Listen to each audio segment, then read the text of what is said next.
Please. Chris Brown? Here. Rob Cruz? Present. Amy Grantham? Here. Nancy Hopper? Present. Katie Jess? Here. John Proudy? Here. Melissa Smith? Present.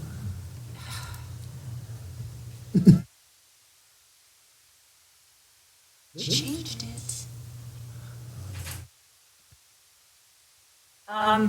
Here. Could you all stand and join me in the Pledge of Allegiance, please? Allegiance to the flag of the United States of America and to the republic for which it stands, one nation under God, indivisible, with liberty and justice for all.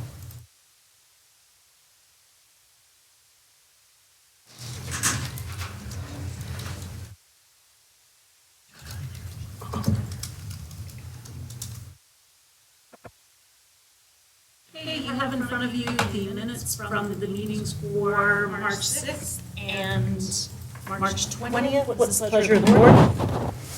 Move to approve. Second.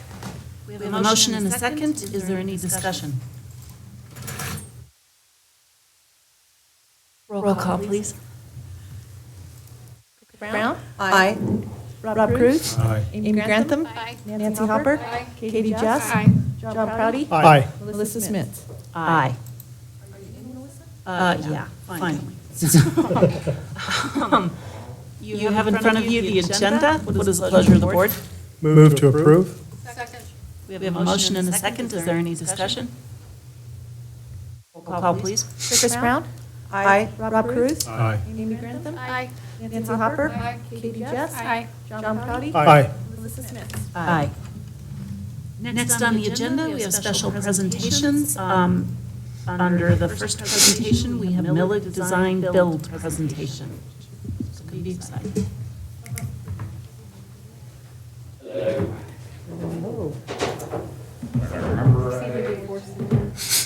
Maybe not. She's always on it. Yes, she is.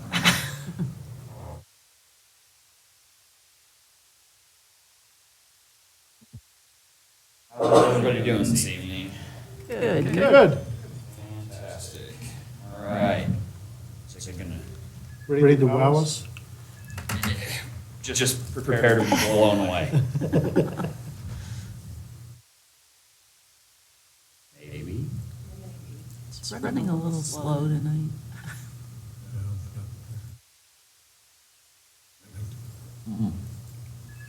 Are you blown away? Yes, So thank far. you. That was a great presentation. Thank you. Oh, wait. Didn't we?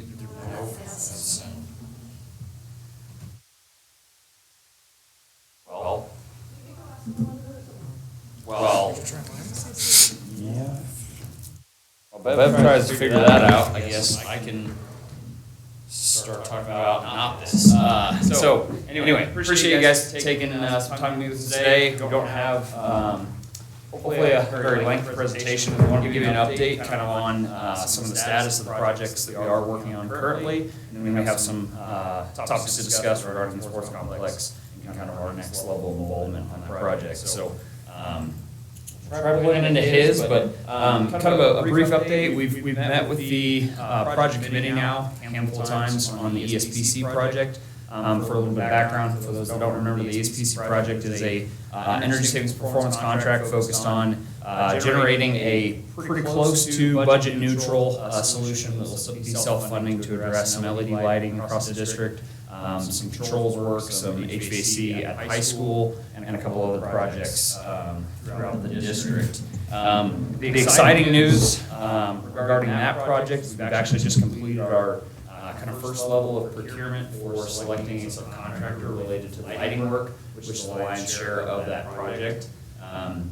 I had estimated the work to be somewhere in the $2 million range for what we had called the base LED project, which was just retrofitting, basically taking the existing fixtures that you have, replacing all of the guts of the internal of that fixture, removing the pesky ballasts, putting in new LED tubes and drivers. That base project plus the addition of new parking lot and security lighting around the perimeter of all the facilities. Most of your parking lots in a lot of your buildings, if you're driven by them at night, pretty dark. So that was kind of one of the initial top priorities that the project committee had asked us to evaluate. I'd estimated those two projects about $1 million each. We drummed up so much interest on this project and got really competitive pricing from the subcontractors.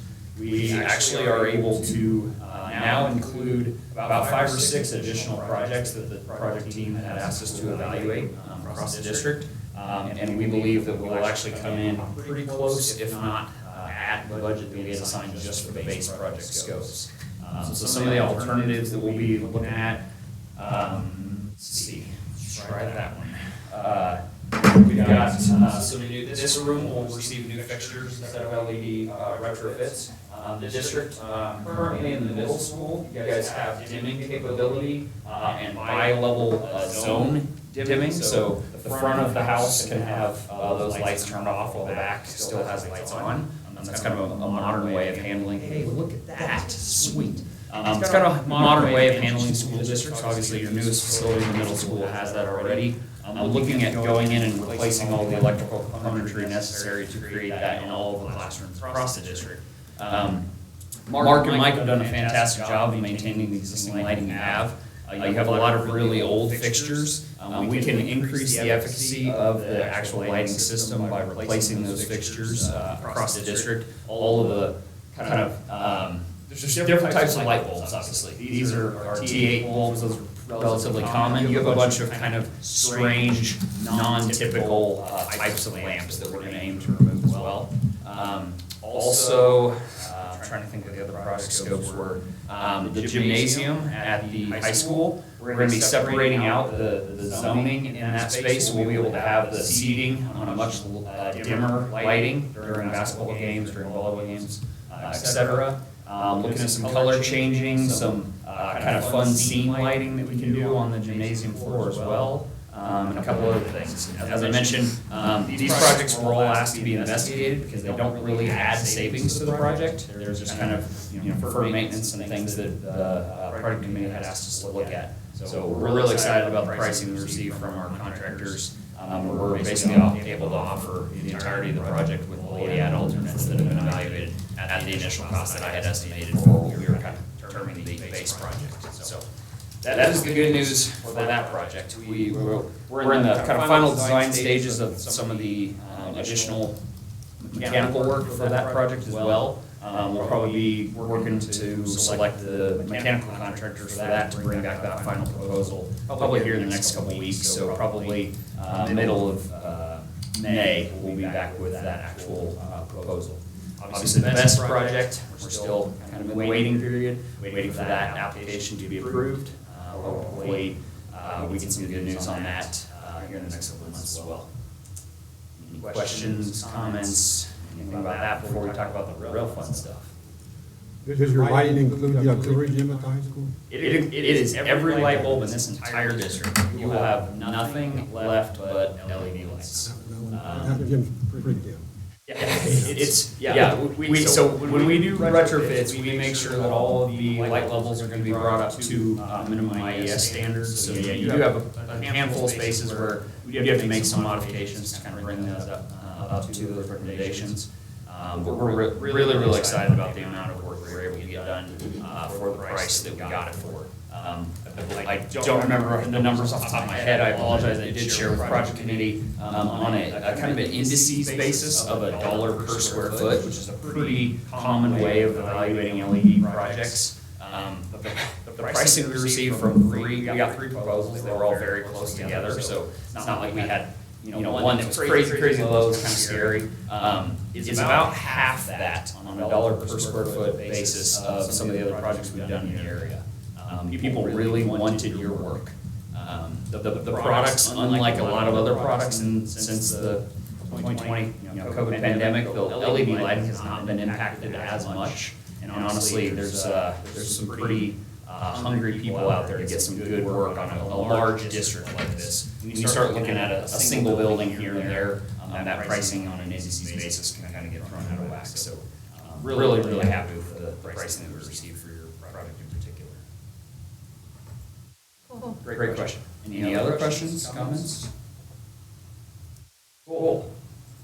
On to the real fun stuff. You guys see in front of you, this is by no means the final product. This is a very rough kind of initial stab at what you might see basically a year from now at Legion Field. We've kind of been discussing with the project committee what the various scopes are going to be. They had provided us with some documentation regarding things that have been communicated to the public as far as what projects are going to be included in that. We know kind of what the budget's looking like. The next phase is going to be really starting to iron out the particulars of what this project will entail. I know it's kind of been put on it's kind of been put on pause for a while. I think actually now it seems like that was a really, really good decision because you're going to be able to have a very, very nice sized soccer field for your high school athletics compared to if you had tried to cram that into the existing property. I don't think you would have been as happy with that. So this is, like I said, by no means final. This is just kind of a real high level, something to have a discussion point and for the project committee to take, I believe, on Wednesday and start kind of talking through what the various different things are, assigning priority levels to different things. We are basically presenting today, which I believe Bev may have a copy of, the design contract. It's a progressive design build contract for the development of this project. Millig would be the primary design build contractor. What that means is we are responsible for all aspects of the project. I don't have pipe fitters, I don't have sheet metal guys, I don't have dirt workers, I don't have all of those people on staff, but we will be responsible for creating a team that will develop and implement all of that scope of work. So, really just kind of wanted to open the floor for questions. You know, if you, progressive design build is by no means a new concept. It's been utilized for a lot of construction across the country. It really is the modern way of doing construction. The old school methodology of the design bid build where you hire a designer and then an implementation company discreetly from one another, especially on a project like this where there's probably going to be 10, 15 subcontractors responsible. You're either going to have to manage that internally, which is kind of a pain, or you're going to have a bunch of finger pointing. Somebody will assign design. A good example, all the new construction facilities related to the ADA restrooms, concession stands, things like that. Where do you, how do you, and where do you break the roles and responsibilities of the underground plumbing to the above ground plumbing to the building of the facility? There's all kinds of integration, and that's really where our expertise comes in. Our construction managers are very good at handling all aspects of that construction. Very different type of project, but just down the road in Washington County, we're building a new EMS building. Very similar as far as having a very large number of subcontractors all working underneath our model. That project's starting construction basically as we speak right now. This project, I know this man over here really wants to get the soccer team on there next spring.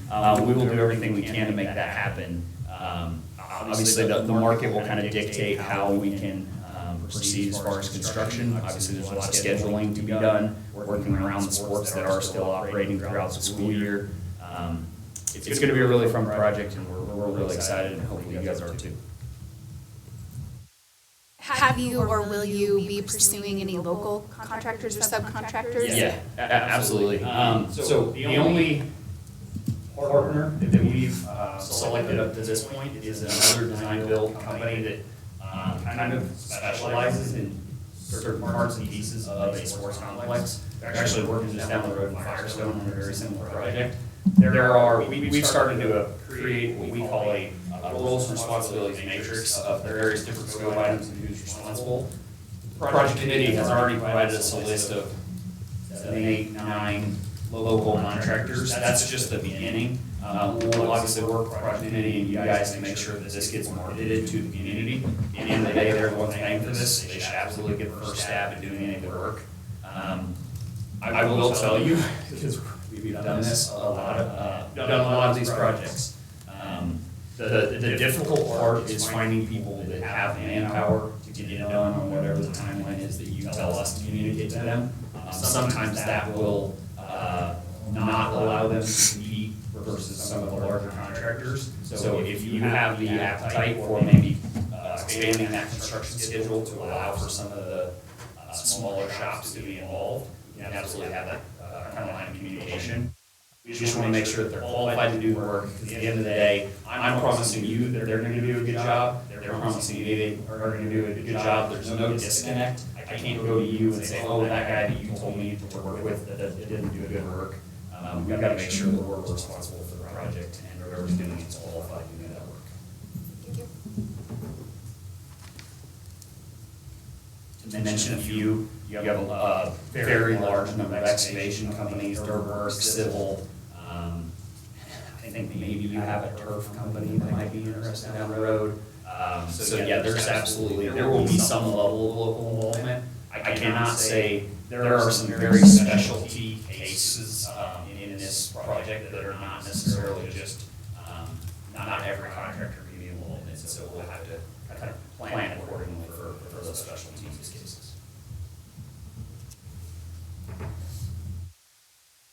What's being passed around, is that the complete contract, or is that just what I printed? That's what you printed? Okay. Well, I have, So what you're looking at is not the complete contract, you just had some late, last minute updates to our insurance coverage at the request of your attorney. So I just printed an updated schedule that lists our insurance coverage. Okay, so the question I had was, you've got page 1, and then it goes, page 30, and it's like, you're missing a few pages in this contract, but. About 30 pages. Yeah. isn't it very similar to the one we did the HVAC? It's, yes, so the only reason your attorney, bless his heart, was able to review it so quickly is because the language is very similar to the contract you guys have already executed. So we went and preemptively made all the changes that he had recommended per the last contract in that one.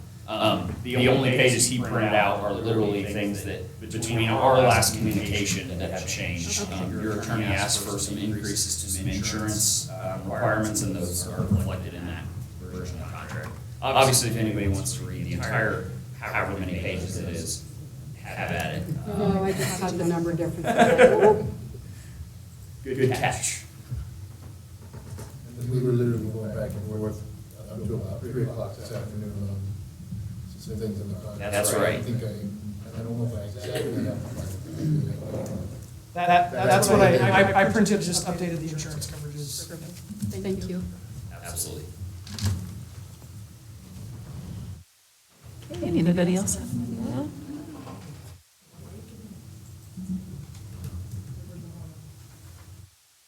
Good, thank you so much. It was good to see you again. Thank you very much. Thank you. We appreciate it. Thank you. Thank you.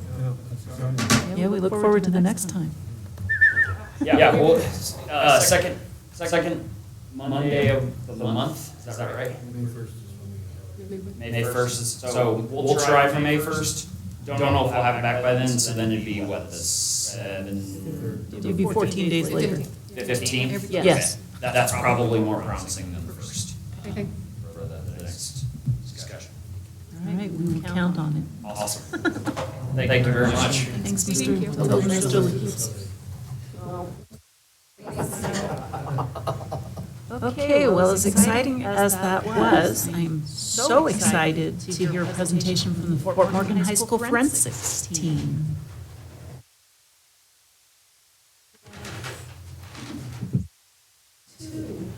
Our members here tonight.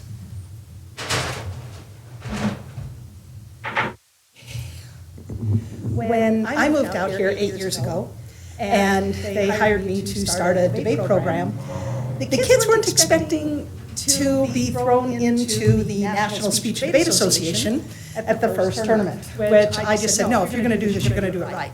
So we joined NSDA, and that means that our kids have an opportunity to compete to qualify for the National High School Speech and Debate Tournament. And we have 2 students today. Okay, we have 2 students who will be joining me in Phoenix, Arizona, June 10th to the 17th, provided you guys approve the trip, okay, to compete at the National High School Speech and Debate Tournament with 6,000 other kids. Okay, it's about 6,000 high school, about 2,000 middle schoolers. So these ladies competed in, well, Lizzie has been competing for 4 years and has competed in almost every available event that we have, because she wanted to try everything. And she has, once or twice gone to subs at nationals. Twice. Okay, 2 years she competed, she didn't make it to nationals, but during the COVID years, the NSDA decided we needed to give kids more opportunities. So they allowed us to enter kids in supplemental events, even if they didn't qualify for the national tournament. And Lizzie did that for 2 years. And at the very least this year, she's going to do that again. She has one more weekend, world's longest season, to try and make it to nationals in her primary event. And that's the 28th and 29th. And even if she doesn't make it, because that will be a national tournament within itself, from all of the kids who didn't make it to nationals, to compete for a spot at nationals. But she's going to go in supplemental events no matter what. But more exciting for Lizzie is, for the second time in the history of Fort Morgan High School, we have an academic All-American. And that is Liz. That is Lizzie.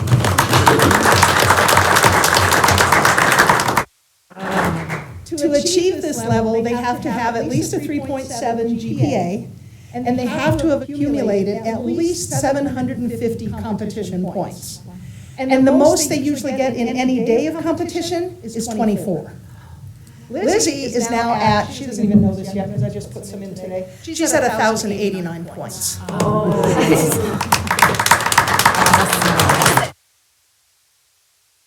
She hasn't even seen this yet because I had it framed and I just got it today. So, congratulations. National Speech and Debate Association All-American. And again, the second in the history of the school. Congratulations.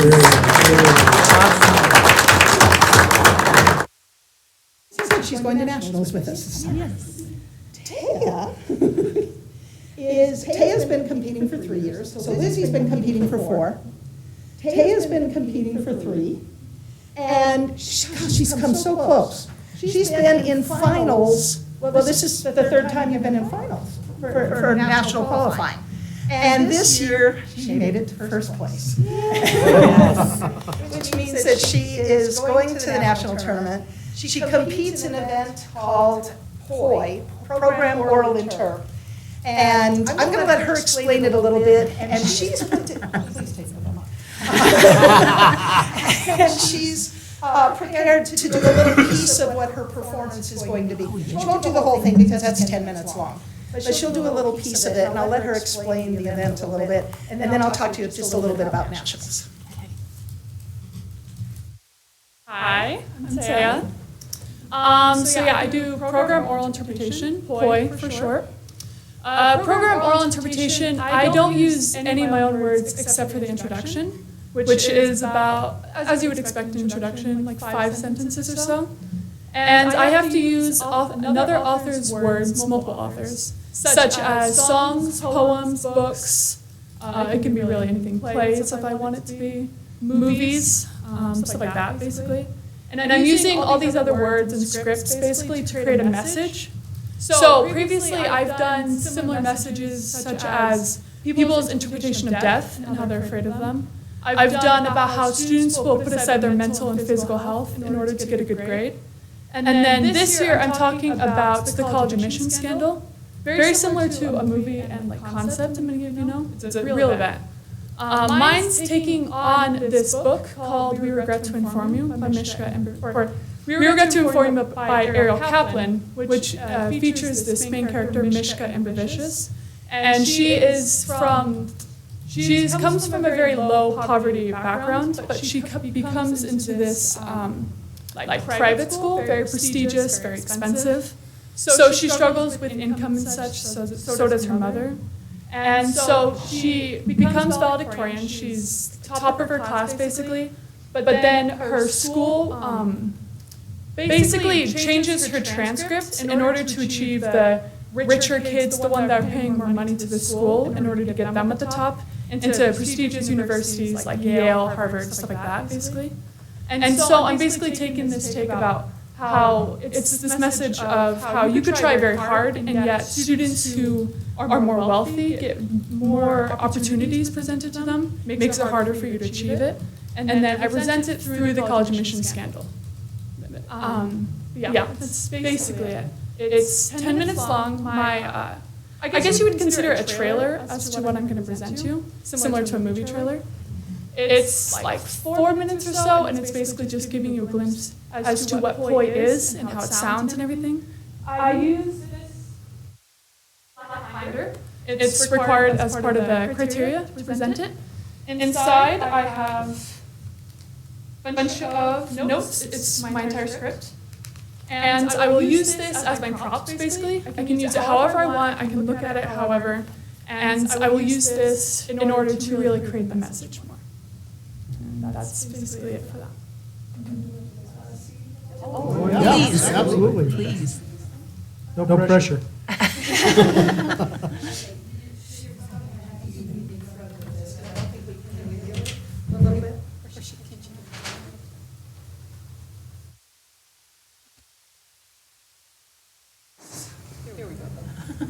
Just don't trip. Floor is yours.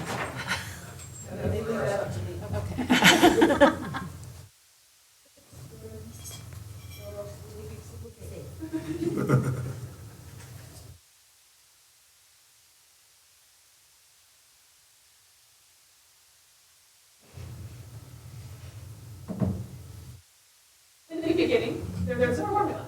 Actually, there are several formulas. You start learning about algebra, you keep going, you move past classes, and then you graduate. You memorize formulas to get through SAT, AP exams, wondering, when am I ever going to use this? And the answer for most people is probably never, but learn them you do. Because the alternative is a life of misery and poverty and unemployment. Learn them, but you will not pass go. You will not collect $200. So, you memorize the formulas. Just when you're approaching the finish line, when high school seems so close to being over, you have to learn the biggest, ugliest formula of them all, the college admissions formula. I want to tell you the story. And I want to tell you the story without having to be in it. Okay, so maybe I wanted to give you something other than a catalog of different facts, something other than desperation. That comes later. So let's jump ahead to the moment of epiphany. As the camera pans, while the action is, and it all falls into frame. The college admissions scandal demonstrated the ease with which wealthy parents can exploit the system, paying to guarantee their children a spot in prestigious universities. No matter how hard it works, children born with a silver spoon in the mouth are given unearned priority. In the book, Regret to Inform You by Ariel Kaplan, teenage Mishka and Pravishka struggles with college admissions formula. We see other stories shown in the book Crush by Richard Seaton and poems, college admissions, Baptism of Me, New Year's Day, Goodbye, Unknown, and John Green, and posts by Shauna Nyquist, Pink Skin, and Perry Cosmos. The college admissions scandal, a program where personal integrity is talk as much as money. A special case at Blanchard, my high school. I wasn't the only person there with a scholarship, but I spent less time trying to attend than the others. We are poor, but the tuition at Blanchard is almost as much as my mother makes in a year. The school funded me 3/4 of my tuition, and my mother went broke. They got back the last bits. I've sat next to students with the last names of buildings and apartments formed at the last lap, full ride without even seeing the track. But looking at us, like we should be thankful we get invited to the race. During the spring of my junior year, I assembled a list of schools. Top of the road, middle of the road, safety. 7 schools total. I was confident. I was prepared. I was a college admissions machine. What happens next is, I want to tell you this story without having to confess anything. You see, I want to only take the parts that I like and stitch them together to make a picture that will do what I say. I do not have these luxuries. Dear Mishka and Vicious, that we cannot offer you missions at this time. Our admissions process was very competitive this year, and we've turned down many worthy candidates. Thank you for your interest and wish you the best of luck in your future endeavors. Regards, Georgetown University. Dear Mishka and Vivicious, it is with great regret that we must tell you blah, blah, blah, being qualified applicants, etc., etc. Most sincerely, Williams College. Dear Mishka and Vivicious. Nope. Good luck, sucker. University of Virginia. Dear Mishka and Vivicious. Dear Mishka and Vivicious. Dear Mishka and... I woke up in the morning and I couldn't do anything. Wouldn't do anything. I had just been rejected by the best schools on my list. I had been rejected by virtually all of them. There was nothing left. I want to tell you this story without having to say the world doesn't make sense. You've spent high school prepping for college, college prepping for adulthood, and adulthood lost in the system. Thank you.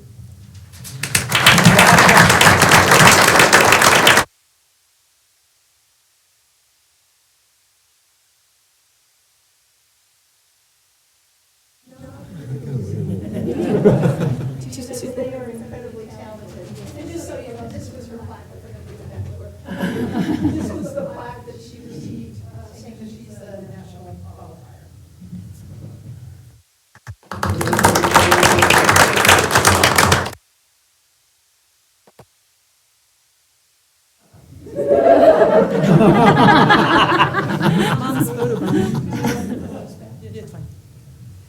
So, Deb went on the national website and downloaded the schedule to show you guys the craziness that is nationals. Our plan, and I have all this that I'm going to actually leave with her to give to anyone who needs it. We'll leave June 10th to fly to Phoenix. And then the 11th, we start with the registration and everybody checking in. And they'll be a little bored because I know a lot of people from all over the country and it's the only time we see each other, so they'll just kind of mess around for a little bit.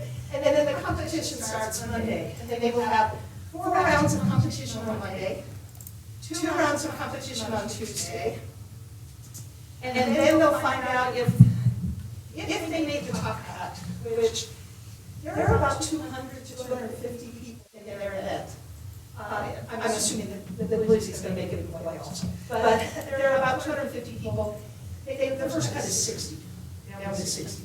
It's brutal. And so MSDA has optional supplemental events. And we'll know this on Tuesday, and then they can go into supplementals on Wednesday or stay in their primary over there. So they'll compete Wednesday, Thursday, finals are Thursday evening, afternoon and evening, and all day Friday. It's a huge schedule. It's a crazy term. So, and on this I've said, I'm going to save money. I belong to a travel club, sort of like a timeshare, and I can get us a condo. And then it'll just count my credits plus tax. So we have a tentatively reserved a 3-bedroom condo for the whole week. And all it will cost us is tax. Sweet. Not my credits, but it'll be tax. And then if we are able to rent a car, because in the map that I included,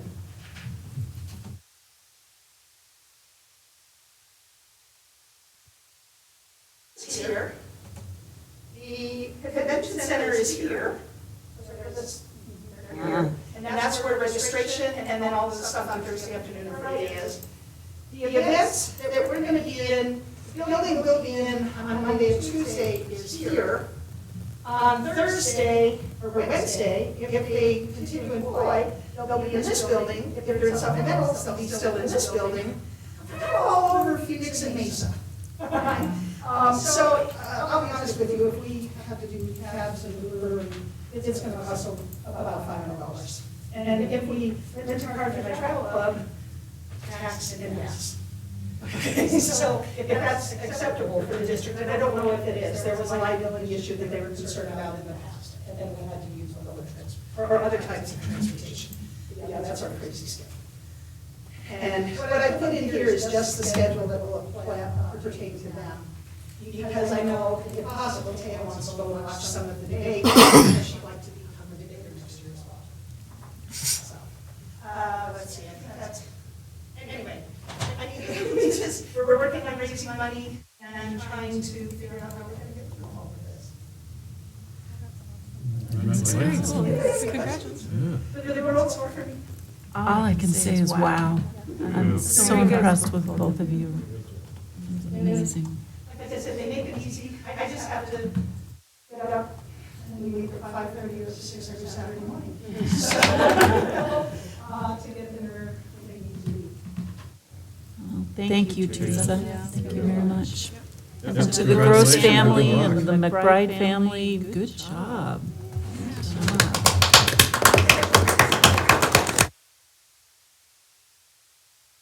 Awesome. Thank you very much for sharing with us. And you're more than welcome to stay for the whole meeting. We're out. We're out.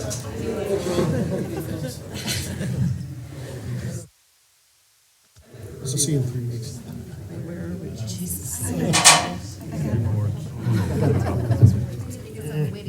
Okay, next on the agenda is the opportunity for audience. If we have anyone with public comments. It'd be like you two in the way back there. Anything? Anybody? Lynn's thinking about it. Seeing no one forward, we will start with reports. And first off, we have the Fort Morgan High School Student Representative Margaya, your second to the last meeting, am I right? I think so, right? How many more days of school? 17. All right. She's coming back next year. No. Okay, so I can't speak as good as them, so. We all have our own talents. There are people 3 times their age that you're going to see. Right. I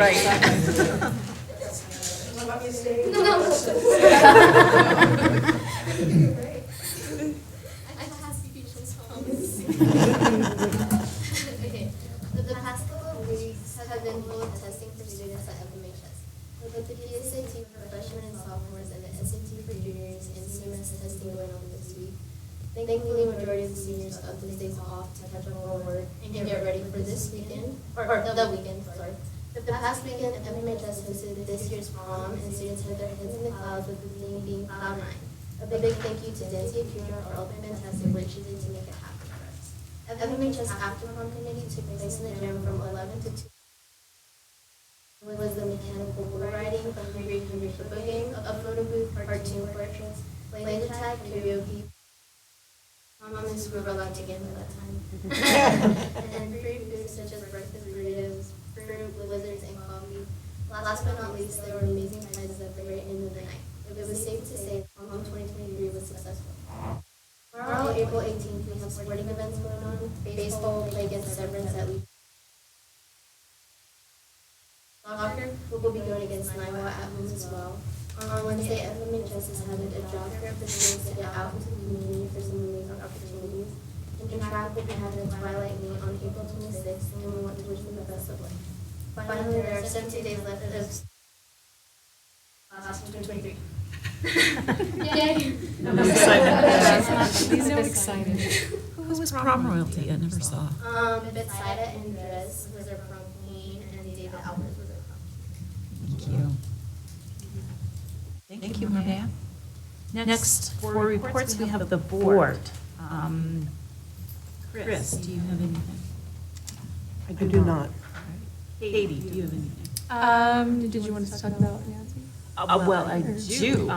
Why don't we, all right, Nancy, why don't you just start?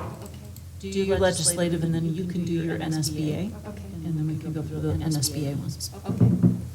So the Legislative Resolutions Committee, this is rather long, mainly because I missed some of the meetings, and so then I went back and tried to compile some of the notes. But the long bill was introduced, so that would be Senate Bill 23-214, and that bill in and of itself is 600 and plus pages. It's passed both the Senate and the House, and it's now at the JBC.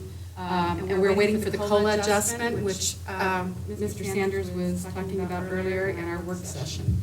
So some of the introduced bills that of our interest here is House Bill 23-1259 with the open meetings law with executive sessions. It was pointed out to us at our meeting the other night when we were in Greeley, the attorney that is really viewing executive sessions and making sure that things are on path. This is hopefully to address that issue and give districts what they call an opportunity if we misstate the number or the reason why we're going in to an executive session, we have an opportunity to cure that document rather than not being able to and then getting a lawsuit, which is really what this is about.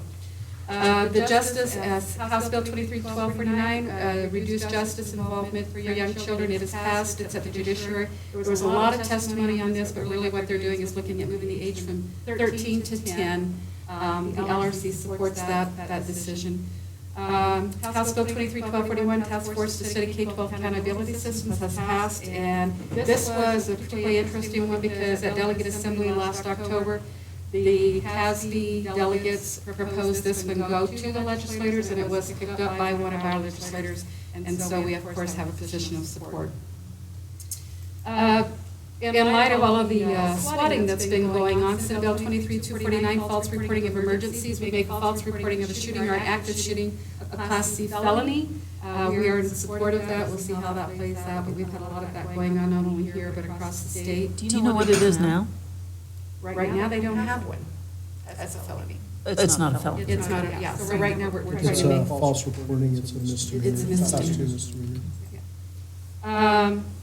Senate Bill 23-202, wearing of native traditional regalia, we don't really have an issue with that, but that is not really a CASB model policy per se, but that might be coming into play, particularly in southeastern Colorado. There are a lot of native tribes that do make their regalia to wear at graduation. House Bill 23-1231, the math in pre-K-12 grade, they're going to be proposing something similar to when we were doing Reading First with reading grants. And so they're working extensively on that. We have taken the position of amend to just kind of see how that one plays out. House Bill 23-1239, local innovation for education assessments. This is another one that came out of CASB Delegate Assembly in October. What we're asking for is that we only have to do the required assessments because we're doing so many different assessments all the time. It's taking up a lot of time. It was resolution on legislative resolution number 3 and standing resolution number 2 in our CASB bylaws and standards. House Bill 23-1109, school policy and student conduct, that one is dead, had a lot of baggage, and so what we were saying was it collapsed under its own weight, it wasn't going to be going anywhere. Senate Bill 23-029, disproportionate discipline in schools, this is a new one that came up, it also kind of aligns with the one we had last year, House Bill 22-1375. I served on that committee, it went to CDE, we made all the recommendations, and so we're kind of holding off to see because the one that was in last year, 1375, should be coming out of CDE with their regulations, and we're hoping they can align, so we'll see how that works out. Senate Bill 23-170, extreme risk protection orders, they're extending the IRP, if that's how you say it, right, John? To include licensed educators and being able to expand and identify extreme risk protection orders. CORA, that hasn't been up yet. We don't know where that's going to be sitting. Remind me, Mr. Sanders, CORA stands for? Thank you, yes. Thank you. Open Records Act. I knew it, but I couldn't come up with it. Senate Bill 23-181, I was really kind of sad that this was postponed indefinitely, so it is dead, but it's dyslexia screening in schools. A lot of our school districts, particularly Boulder, is now mandatory screening of all kindergarten students with dyslexia screeners so that they can put in the appropriate safeguards for kids with interventions, but this failed. We do anticipate there will be some form of it coming back next year. House Bill 23-1064, Interstate Teacher Mobility Compact, we support this. What it really states is that a teacher, if she's licensed in Wyoming, she would have that availability to come over and teach in Colorado, even though the licensure requirements might not be the same. So we'll enter into that agreement, so with teacher shortages, it helps us expedite that. Senate Bill 23-061 eliminates state assessments in social studies. I give a personal woo-hoo. We're waiting for that one to go through, but there's been no amendments to the calendar. Hopefully that one will eliminate that one area of testing that we have in our systems. Again, that was a CASB setting resolution support, so. Senate Bill 22094, I don't know a whole lot about this, but it has to do with school transportation. They're going to create a task force to look into that. Joint budget, things are called orbital bills, as they orbit around the long bill, and they require funding from the long bill, but they can't be included in the long bill. If that makes any sense to you, that's good, because that doesn't make sense. But Senate Bill 23221, Healthy Schools Meals for Program Funding. And this happens to kind of correlate to Proposition FF that was approved last year in the voting for free lunches for all students. Senate Bill 23216, Universal Preschool Program Funding. This passed last year, and it was kind of expedited by the state and the governor. And now they're having a lot of growing pains because they don't know how to get some of all of that put together, which I kind of sit back and laugh at. But anyway. Senate Bill 23241, the creation of Office of School Safety. No doubt that this is coming out. It's to consolidate several functions of school safety into one office under the Department of Public Safety. And they'll be talking about SROs. There's another bill that I did not include in here about mandatory training for all SROs so that they're all on the same page. And the best funding, as Mr. Sanders alluded to earlier, CASB staff has spoken with Representative Byrd about a potential bill to best address how to help us with best funding when districts receive funding, but then the cost of expenses and everything exploded. So we do have a legislator to bring that up to maybe help us with those issues. That's my report on that. Thanks. So next, the people that went to the National School Board Association Conference in Florida, I'd like to hear what you guys have to share with us. So, yeah, maybe you should give her a break. So does she need a break? I had a great time. One of my favorite things about going to these kind of conferences is how many people you meet with the same goal in mind and all the networking. There were a lot of sessions to choose from. One session that I went to was one regarding teacher retention and recruitment. It's actually truly terrifying how big of an issue this is nationwide. One person actually stood up and said he thinks the teaching profession is a dying breed, and that's pretty scary, actually. Some of the things they talked about in what they're doing in other districts for recruitment and retention, creative ways to raise pay, transitioning into a 4-day school week, doing an annual survey of staff and exit interviews, pushing a homegrown program, and advertising, and some schools actually were going as far as choosing billboards to advertise their schools, which I thought was kind of creative, I guess. But I was actually sitting through that whole session. I was actually pretty proud to know that some of the things they were talking about, we are starting to implement here, so that gives me hope, actually. So, but overall, it was a great experience, and I'm glad I had the opportunity to attend. So. Nancy, you're up again. Okay, well, I'm not going to go into all these. I could report in there, but modeling civility in your school district, I thought that was kind of really appropriate with some of the things and the hot topics that have been going on. So that was very good. And then another one, it said about that is, set expectations for your meetings, meet the mission and vision statement, review public participation, board member orientation, which we have done, and then looking at de-escalation in tense situations. Running an effective meeting was another one, and they had this website that they talked about with Shop Jurassic Parliament, and they have a lot of great little free resources. The people putting this particular one on were from Alaska, and so I have downloaded some of those, and I put the website in there. And one of the things I thought was interesting, and I know it's not in our policy, is when we do roll call or whatever on a vote, in our policy, we go A, B, C, D order.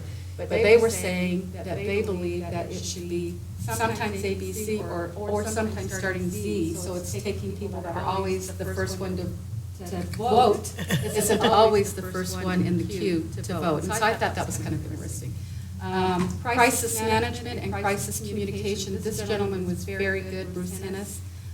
He said your damage control book is number 1, tell the truth. Number 2, tell it first.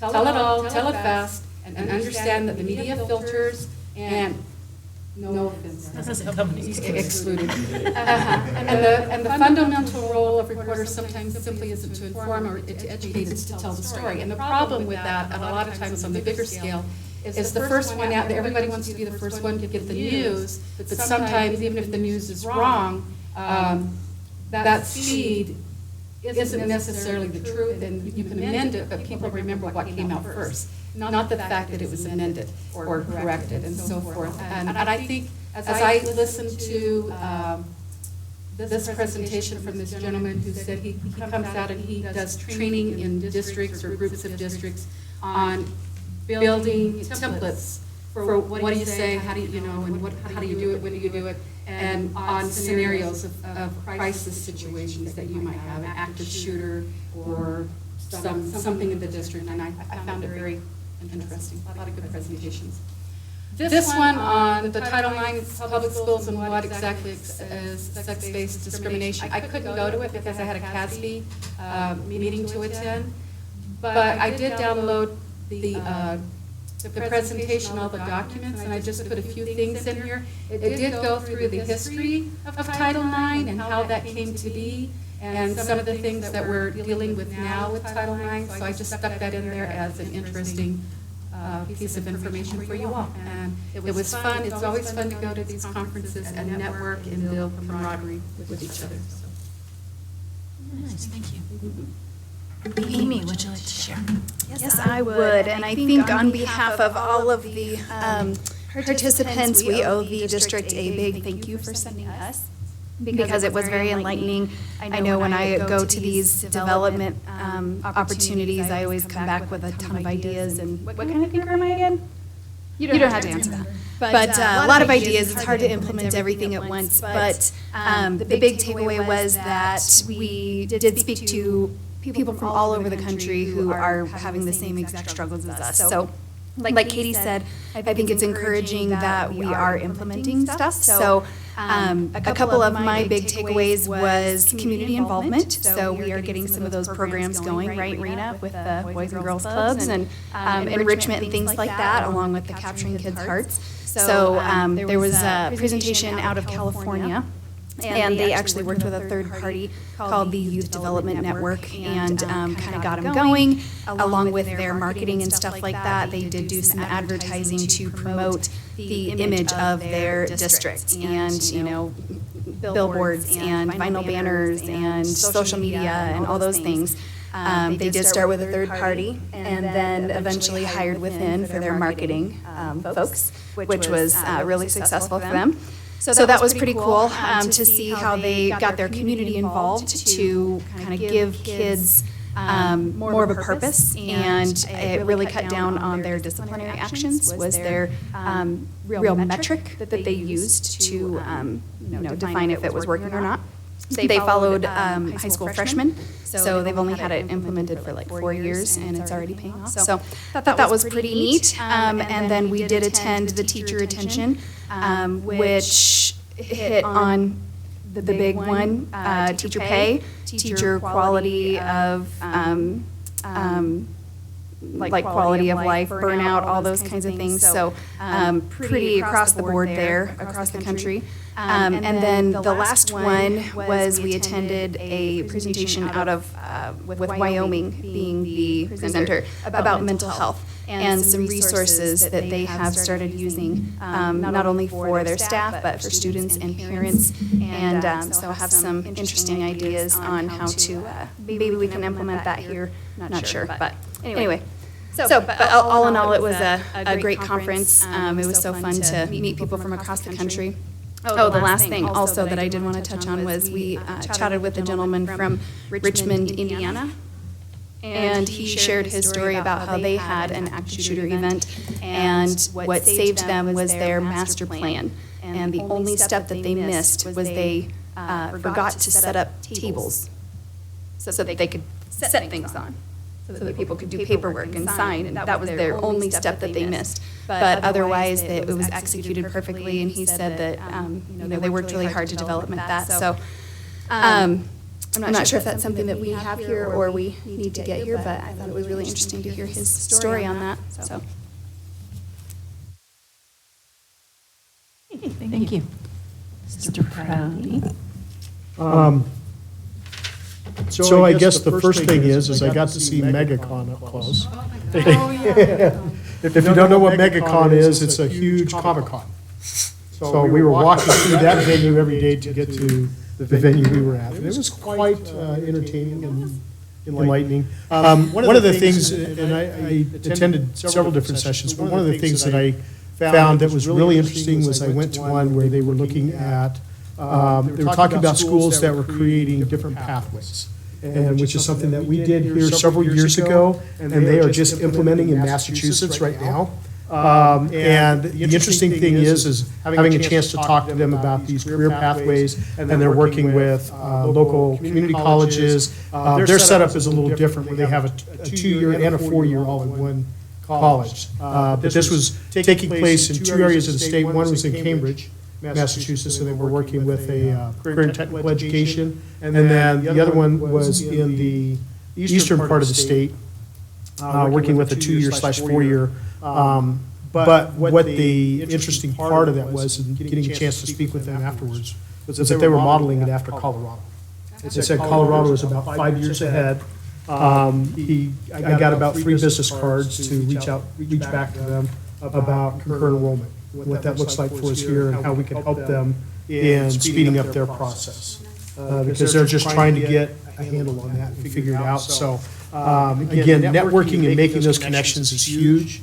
But they are looking at the same thing we did here several years ago with career pathways. Because they said not every kid wants to go to college. And their kids, they said, were very excited about learning a career and getting a chance to take that and start working right out of high school if they wanted to. And what's that? That was my second one. I actually met a colonel who he and I actually at different times served in the same unit together. But he was there as developing ROTC programs, trying to reach out to colleges and what that looks like. What I did find out was I made some great connections that we could potentially bring a junior ROTC program here to Fort Morgan if we wanted to. We would simply need to fill out the application. Colorado is very underrepresented in the junior ROTC programs, as well as ROTC programs, and they're looking to get more schools involved with that. And we could certainly, one of the things I asked them is if we could do it as a regional model where we could include Rush and Wiggins and some of the area schools. And they said they could certainly have those discussions and what that would look like to build a bigger Corps of Cadets if we wanted to do that. And we do have a lot of students that want to go into the military but don't really understand what they're doing, so they enlist when this would give them an opportunity to at least see what the other side looks like as an officer in the military as well. So better to be at the middle of the road when everything rolls downhill than at the bottom. So, but great information, and thank you again to the school district and the citizens of Morgan County for sending this, because it was very informative, and as you heard, we all got different things from that, including a good meal from Mr. Sanders. So, Very nice. thank you. Rob, got anything? Do you have a report? Rob Caruth. Do you have a report? I do not have a report. Okay. Do you have one on NASPA? Yes, Yes, but one thing we forgot, or all of us, because I thought you were going to do it, and then I thought you were going to do it, and then I thought you were going to do it, is at, what do you call them? Speakers. The keynote speaker. One of the keynote speakers was Jenna Bush Hager. Oh, yeah. And it was very, that's what I thought you were going to See? do. Anyway, Jenna Bush, does that add in yours? Nope. I'm done. Yeah, we've heard from Nancy Go ahead. Fairmount, so we'll wait for you. So at any rate, the only other thing on board report is that, guess what we need to gear up for 2023 elections. Boo. So we do have on the action items tonight to have Bev be our elections clerk, which she has done this numerous times in the past. So I asked if she would do it again, so that is on the agenda for tonight. So, moving not right along, Superintendent report, Mr. Sanders. Yes, thank you. The first thing I have on here is the National School Board Association. For instance, that was the first one I'd ever been to in terms of a national convention with school boards, and it's a very different feel. It's a lot, I think, a lot higher quality offerings, a lot of really good sessions that of course, there would be a board, but, you know, the keynote speakers were interesting. I did not care for the one from Abbott Elementary. She was not overly impressive. However, when we spent some time listening to Jenna Hager Bush, Jenna Bush-Hager. Bush-Hager, sorry. I went in not wanting to enjoy that, listening to her speak. And as I came out, I was like, wow, she was really insightful. She was really good. She's a former teacher. She brought up a lot of really great points about the teaching profession and what's going on in the teaching profession. A lot of information that was very pro-teacher, I thought, and pro-education. And I really felt like she understood the issues, having only been in the classroom for, 2 or 3 years. And then now she's a anchor. Today Show. Today Show. So anyway, I enjoyed. Yeah, and so I just enjoyed her, and then there were other sessions. Do you want to add anything to what she said? No, I'm good. Okay. The others, most of the other sessions that I went into were about equity in education, and so, but what I really got from it is I spent a lot of time with another school district that's 60 miles down the road, and they helped us to design, I think, a unique salary scale that we brought back and are presenting to our staff now, and we just had a conversation about tonight. And I just found it kind of interesting that I went 1,000 miles to learn something I could have gone 60 miles to learn, but it was kind of surreal in a way, because I ran into a lot of people I knew, and one in the airport, I don't know how many know this, but in the Orlando airport on the way home, I ran into a former student, a former teacher that worked for me, and that teacher had met somebody that my wife and I know in Belize. And so it was the weirdest thing that it's just a small world. But anyway, really enjoyed National School Board Convention, had a great time spending it with the board down there, visiting, and getting to know other people. And as you guys know, one of my goals always is to get to know at least 2 to 3 people every time I listen to those new people. So anyway, any questions on that? Later down here, you'll see we did the renewal of contracts for our administration last meeting. However, I don't believe Mrs. Sills was on that, because I don't know if she was hired yet or she was just coming in like that next day. And so she's on there. That's an explanation as to why she's down there separately.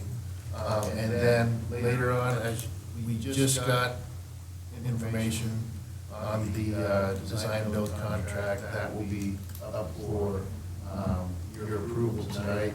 The total for that is $475,000 for the design portion, which I think is very reasonable. That is from beginning to end of a project. And then they stick with us for a little while to make sure that things are working right. And that includes the other company that will help also do some design work and some different things for us. So it has been thoroughly vetted by your attorney. All the suggestions were brought back, presented to Melanie, who then gladly made them many. But like I say, the last thing that came in was upping some insurance, and I think we're going to probably opt for that. I haven't seen the cost yet, but it's very reasonable, and in the end, it's probably better to be overinsured than underinsured. And so, And the cost increase was so negligible. we're not even worried about trying to pass that on. So, anyway, I have the contract in my, on my email, but when you choose to either approve it tonight or not, we'll go ahead next to you tonight or tomorrow with signatures. So, any questions for me? Thank you. Next is a report from Assistant Superintendent of Curriculum and Assessment, Dr. Roscoe. Well, curriculum adoption is on the agenda for approval this evening for science, foreign language, and PE. I'm going to be honest, I was a little taken aback at some of the quotes for science curriculum. I just got one. I had to have them update it, and just for 2 grade levels, it's $140,000. And it's crazy to me how much most companies are now going away from doing hardback textbooks to doing consumables, so you get consumables every year. But we were lucky at the high school level, we are going to be able to buy hardback textbooks. Like we'll buy a set for each classroom. And so as you see, the cost proposal right now is at $404,000. That's all in for PE and science. And then the only thing with foreign language that we still need to probably consider, and I recognize 6 years down the road, we'll be having dual immersion at the high school level. So the whole goal, when we followed Utah's model, is for those kids to be able to take the AP Spanish exams when they get into 9th grade. And so we offer one AP Spanish course right now. We'll need to look at the other course to start getting offered, hopefully 2 years from now. It's crazy. So any questions about curriculum? I did send out a remind. I tried to communicate with parents on like community on Facebook. Because there are a lot of them are digital now and not so many print, no one actually reached out to me for to look at any samples. So next year will be social studies up for adoption, which is another kind of high cost typically curriculum. Quickly going to dual immersion, we had our meeting at Columbine Elementary for incoming first graders. We waitlisted 9 students so far. So the email went out about the congratulations, the email went out about the wait list, and I think now is the time you're going to start seeing more parents asking about the dual immersion program, especially going into first grade, but also going into kindergarten. So next week, we are having the meeting at Sherman Early Childhood, and super excited about that. I've gotten several phone calls from families. And then in addition, for dual immersion, we are working with a consultant, a dual immersion consultant. She was the principal at Denver Language Schools, and she's come out three or four times. She spent the whole professional development day with dual immersion teachers, and it was really great. So she's doing a lot of looking at the curriculum, what we're utilizing, and trying to beef up kind of like, let's look at our system. And it's really nice to have someone who's more of an expert than myself. I think I know enough about immersion, but it's really nice that she's come in and helped us along. So the Sherman teachers made a visit to Denver Language School, and then next week I am going to a dual immersion school in Aurora with a few folks from Sherman. We're going to have 2 classrooms just like we do at Columbine. Yep. To start. Hopefully it could grow, right? So, but quick update on Boys and Girls Club. I did send out a district-wide email. I was super lucky that we found a clubhouse director, Sergio De La Rosa. He starts on the 24th. He'll be doing a lot of training with Boys and Girls Club, hiring part-time staff to run the club, and we are increasing the enrollment to 75 kids to start this summer. We were only going to start with 50. As long as we can find the staff, we'll start with 75. And so as soon as Sergio comes on board, I've been working with Emily Stanfield. She's the chief operations officer. She's been to Fort Morgan several times. And so we'll be doing an interest survey out to families. And I think, anticipating that we're probably going to have to wait list students. So I will update you more when we do that, but we're hoping to get those meetings kind of rolled out like the first part of May, because we're going to start programming in the summer on June 5th. We did push it back by a week just because we want Sergio to get on board and get going. Super excited about that. And then another action item you'll see in tonight's meeting is this is an annual occurrence. We do the renewal application for Lincoln High School. Vicki has to fill it out, put a whole bunch of data into data pipeline. I know how much Vicki loves data pipeline, but anyhow, it's just the annual renewal application. And then finally, just a quick update on state assessments, if our internet would play nice. But we're trucking along.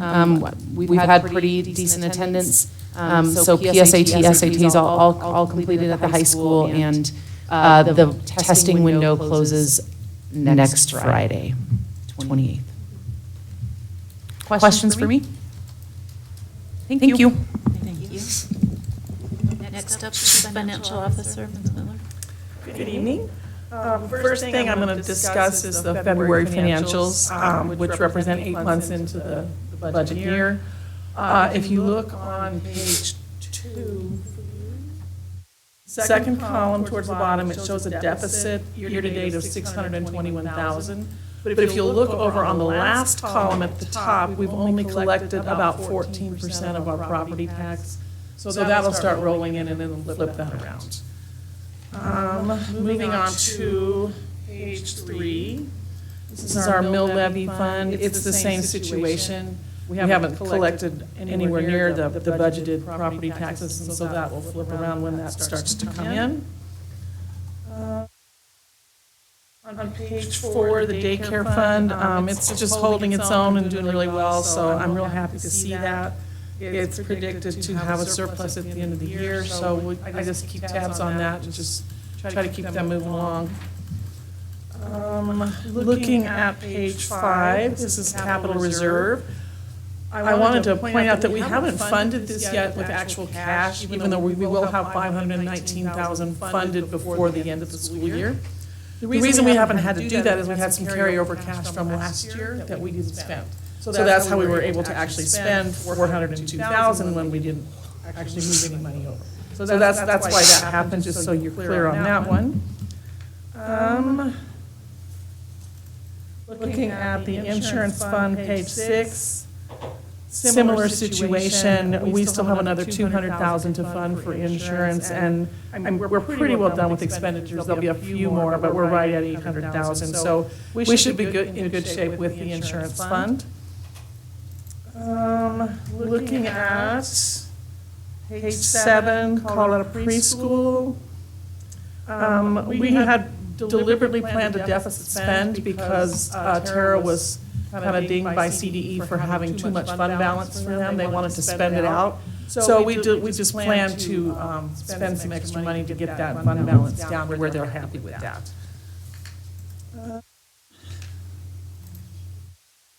Looking at page 8, food services fund. It just does what it does. I was visiting with Ashley today, and the revenue comes in, she files reports based on meals and who's eating what, and and then that's how she gets her funding. We have about 4,600 in unpaid lunches, but we've had several donations from the community to help cover that, which I think is just amazing that people are responding like that. Looking at page 9, which is the federal funds, just kind of an explanation on that. There are grants that front load where we get all the money to start with, and then there are grants where we file reports to get reimbursement, which is why it may look like we have a whole lot of money in there, but those expenses will go out before the end of the year. And page 10 is just pupil activities. That's where they raise money. The Forensics Club will write in here somewhere, and it just gets spent out as they earn it.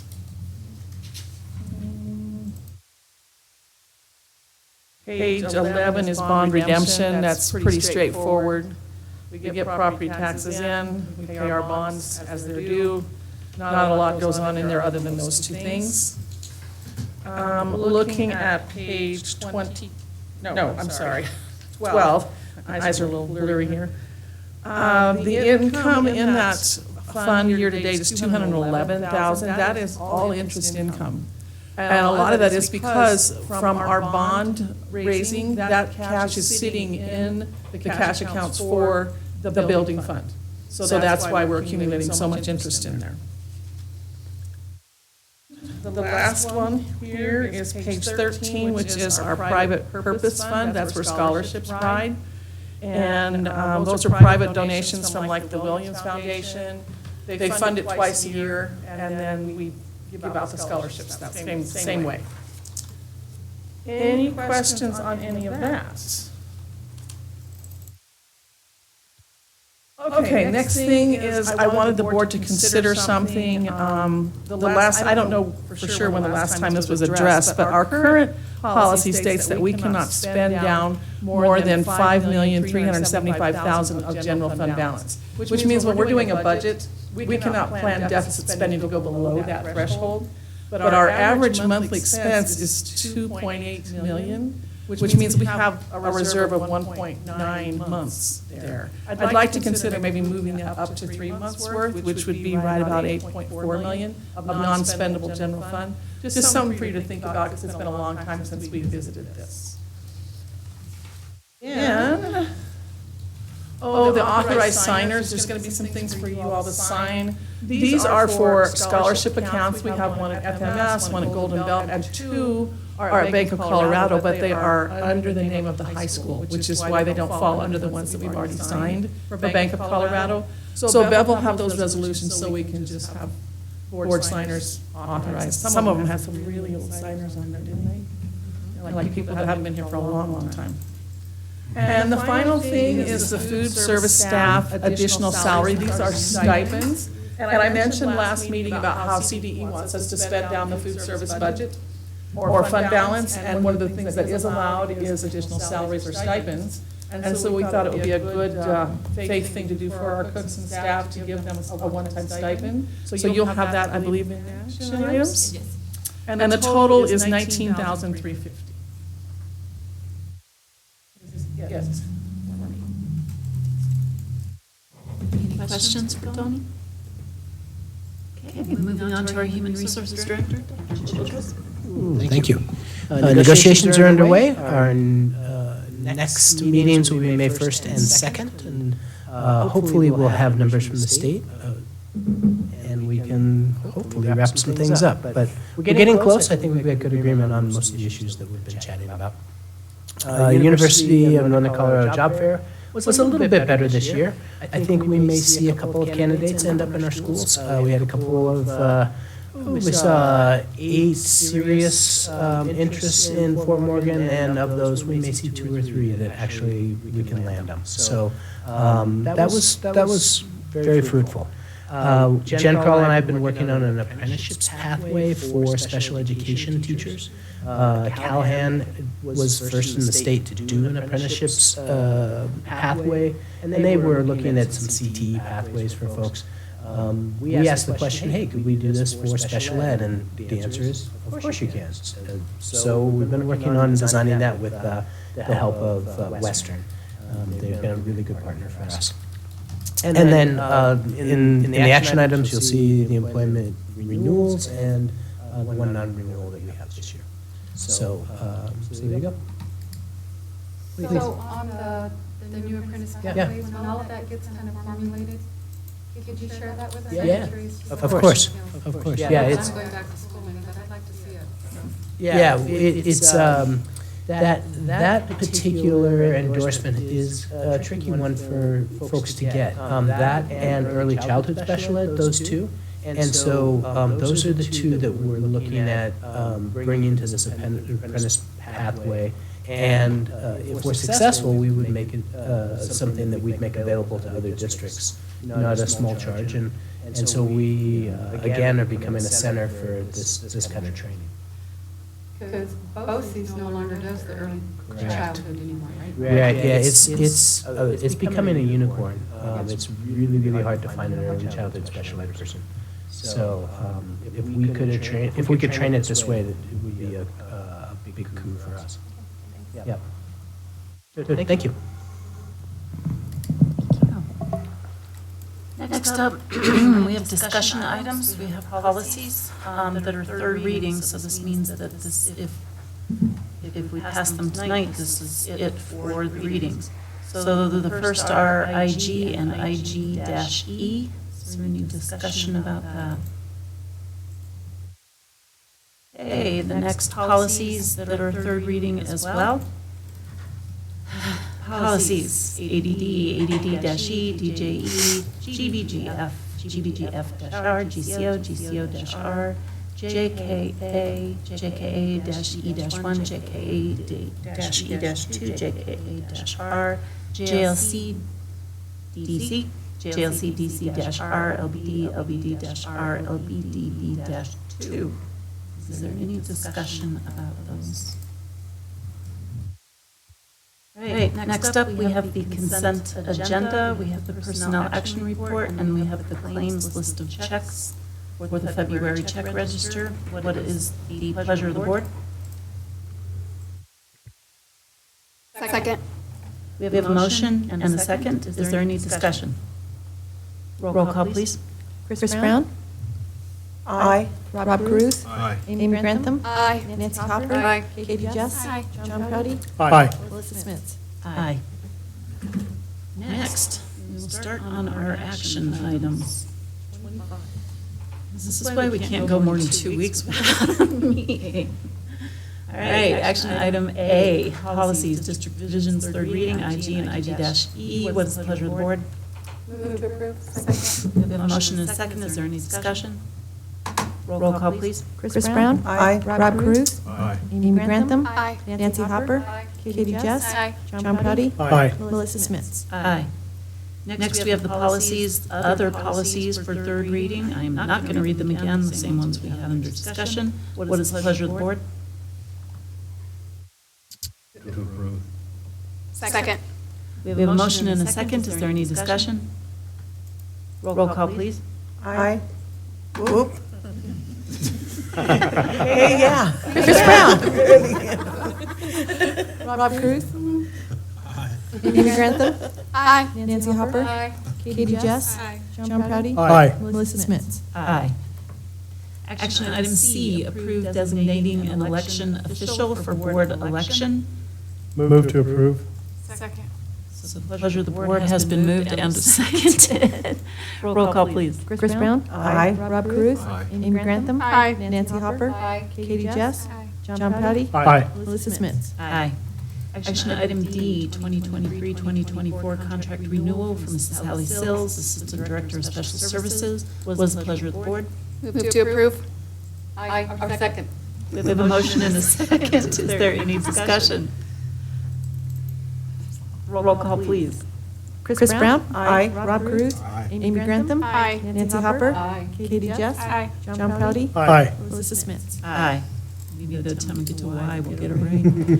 Action item E, approve the contract with Millig Design Build for the Legion Field project. Pleasure of the board. Move to approve. Second. We have a motion and a second. Is there any discussion?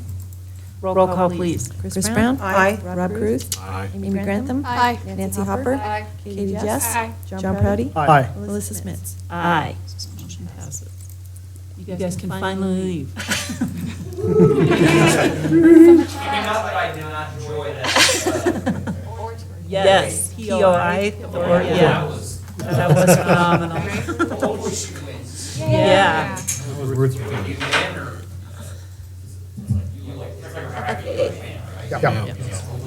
Yeah. Yeah. We'll keep you posted. So action item F, curriculum adoption for science, physical education, and foreign language. Pleasure of the board.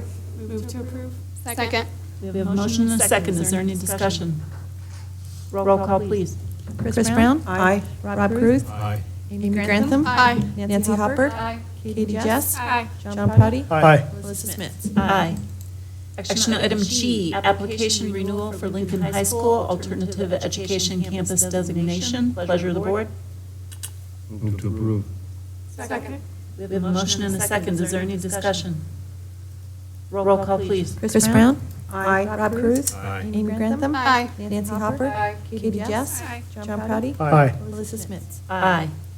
Action item H, resolution to establish authorized signers and accessors for Port Morgan High School accounts at Bank of Colorado. Pleasure of the board.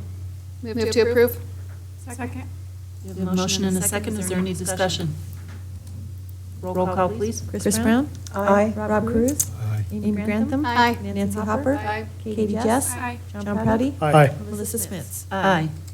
Action item I, resolution to establish authorized signers and accessors for Fort Morgan High School accounts at FMS Bank. Pleasure of the board. Move to approve. We have a motion and a second. Is there any discussion? Roll call, please. Chris Brown? Aye. Rob Cruz? Aye. Amy Grantham? Aye. Nancy Hopper? Katie Jess? Aye. John Prady? Aye. Melissa Smith? Aye.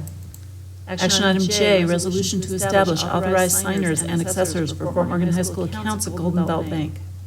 Pleasure of the board. Move to approve. Second. We have a motion and a second. Is there any discussion? Roll call, please. Chris Brown? Aye. Rob Cruz? Aye. Amy Grantham? Aye. Nancy Hopper? Katie Jess? Aye. John Prady? Aye. Melissa Smith? Aye. Action item K, food services staff, one-time additional pay for May 2023. Pleasure of the board. Move to approve. A second. We have a motion and a second. Is there any discussion? Roll call, please. Chris Brown? Aye. Rob Cruz? Aye. Amy Grantham? Aye. Nancy Hopper? Katie Jess? Aye. John Prady? Aye. Melissa Smith? Aye. Action item L, approve board member Ms. Chris Brown abstaining from voting for action item M. What's the pleasure of the board? Move to approve. Second. We have a motion and a second. Is there any discussion? You know you don't have to. Roll call, please. Chris Brown? Abstain. Is that what I say? Sure. Rob Cruz? Aye. Amy Grantham? Aye. Nancy Hopper? Aye. Katie Jess? Aye. John Prady? Aye. Melissa Smith? Aye. Action item M, approve the 2023-2024 employment contract of Mr. Michael Barkley. Pleasure. Second. We have a motion and a second. Is there any discussion?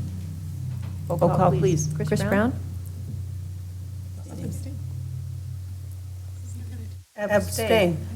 Rob Cruz? Aye. Amy Grantham? Aye. Nancy Hopper? Aye. Katie Jess? Aye. John Prady? Aye. Melissa Smith? Aye. Action item N, approve board member Mr. Rob Cruz abstaining from the vote of action item O. Move to approve. Second. We have a motion and a second. Is there any discussion? Roll call, please. Chris Brown? Aye. Rob Cruz? Abstain. Amy Grantham? Aye. Nancy Hopper? Aye. Katie Jess? Aye. John Prady? Aye. Melissa Smith? Aye. Action item O, approve the 2023-2024 employment contract to Mrs. Judy Caruth. Pleasure of the board. Move to approve. Second. We have a motion and a second. Is there any discussion? Roll call, please. Chris Brown? Aye. Rob Cruz? Abstain. Amy Grantham? Aye. Nancy Hopper? Aye. Katie Jess? Aye. John Prady? Aye. Melissa Smith? Aye. Action item P, approve board member Mrs. Nancy Hopper abstaining from the vote of action item Q. The pleasure of the board. Move to approve. Second. We have a motion and a second. Is there any discussion? Roll call, please. Chris Brown? Aye. Rob Cruz? Aye. Amy Grantham? Aye. Nancy Hopper? Abstain. Katie Jess? Aye. John Prady? Aye. Melissa Smith? Aye. Action item Q, right? Yes. Okay, approve the 2023-2024 employment contract of Mr. Sam Hopper. Pleasure of the board. Move to approve. Second. We have a motion and a second. Is there any discussion? Roll call, please. Chris Brown? Aye. Rob Cruz? Aye. Amy Grantham? Aye. Nancy Hopper? Abstain. Katie Jess? Aye. John Prady? Aye. Melissa Smith? Aye. Action item R, approve board member Mr. John Proudy abstaining from the vote of action item S. Motion, pleasure of the board. Move to approve. Second. We have a motion and a second. Is there any discussion? I just think maybe we should stop marrying and give birth to educators. So, roll call, please. Chris Brown? Aye. Rob Cruz? Aye. Amy Grantham? Aye. Nancy Hopper? Aye. Katie Jess? Aye. John Prady? Abstain. Melissa Smith? Aye. Action item S, approve the 2023-24 employment contract of Mrs. Amy Proudy. Pleasure of the board. Move to approve. Second. We have a motion and a second. Is there any discussion? Roll call, please. Chris Brown? Aye. Rob Cruz? Aye. Amy Grantham? Aye. Nancy Hopper? Aye. Katie Jess? Aye. John Prady? Abstain. Melissa Smith? Aye. Action item T, renewals of certified staff for the 2023-2024 school year. Pleasure of the board. Move to approve. We have a motion and a second. Is there any discussion? Roll call, please. Chris Brown? Aye. Rob Cruz? Amy Grantham? Aye. Nancy Hopper? Aye. Katie Jess? Aye. John Prady? Aye. Melissa Smits? Aye.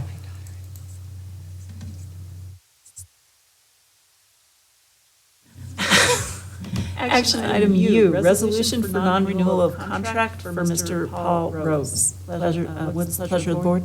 Move to approve? Second. We have a motion and a second. Is there any discussion? Roll call, please. Chris Brown? Aye. Rob Cruz? Amy Grantham? Aye. Nancy Hopper?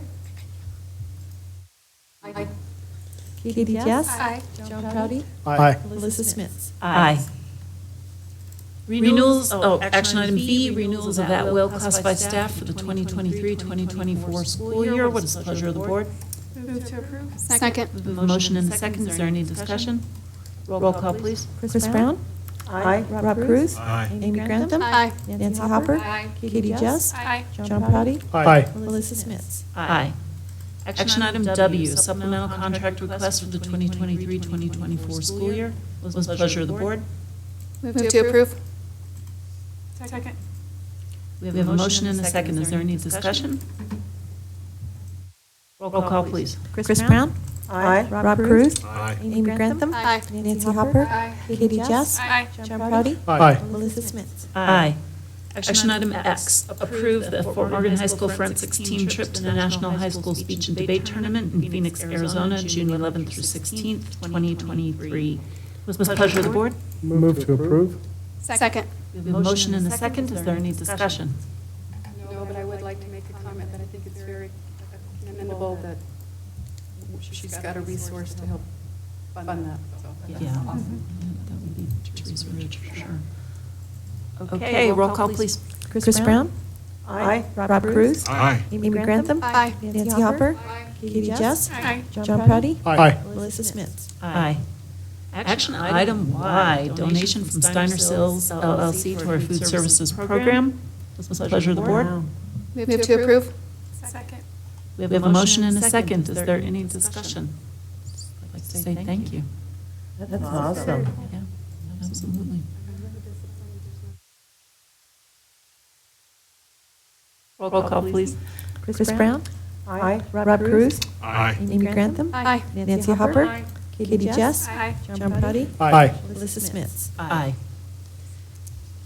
Then we have our newsletters. We have from Baker, Columbine, Green Acres, and Pioneer Elementary Schools. Always very fun to read. Advanced Planning, Board of Education meetings in May are May 1st and 15th, 2023. The Fort Morgan High School Mighty Mustangs Award Ceremony is May 3rd, 2023. National Teacher Appreciation Week that we didn't discuss earlier is May 8th to May 12th. National Teacher Appreciation Day is Tuesday, May 2nd, 2023. And the last day of school is May 26th, 2023. Although, how long are they until seniors should have? But nobody's counting. Is there any action to come before the board or anything that we would like to see in the future? Go me, right? Okay, seeing nothing coming in front of the board, we are adjourned at 8:35 PM.